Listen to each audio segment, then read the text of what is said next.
supply licenses to Israel. They're unable to tell us what these licenses are. They're unable to tell us what the material they're supplying would do. And they continue to tell us that there are 300 more licenses still in operation. And so my message to the British government is this.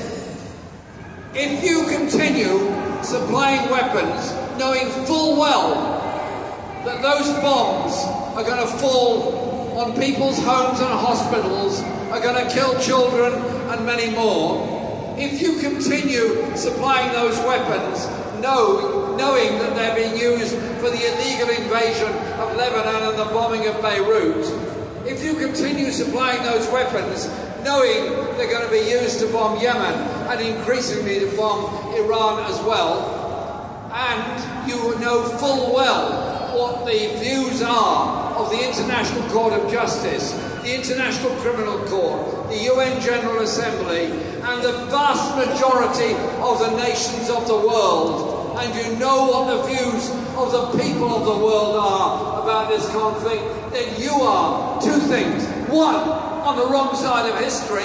Two, complicit in acts of genocide.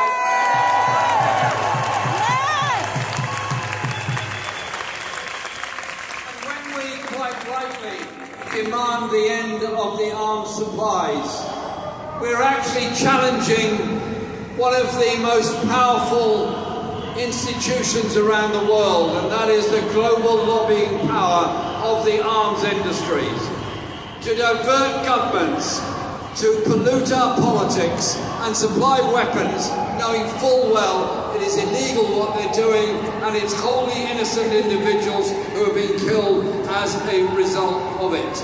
And so our message today here outside the US Embassy is this. Your government is the main supplier of weapons to Israel. The British government is complicit in organising and helping that supply, and I'd be very interested to know exactly what all those planes are doing, taking off and landing at the Royal Air Force Base at Akrotiri in Cyprus. And I want to know what those surveillance flights over Gaza have actually been doing, and where the information has gone to. Likewise, the surveillance flights over Lebanon and other places. But to the United States, I say two things. One is, to the American people that have been on occupations in campuses, that have marched in their tens of thousands, in Chicago, in New York, in San Francisco, in Los Angeles, in Houston, and many, many other cities, we are with you. Our solidarity is with you. You go in the great traditions of the American people who stood up for humanity and stood up to oppose their government over the ghastly war in Vietnam. You are in that great tradition of those that stood up for the civil rights movement and stood up for real justice in your country. And I say to the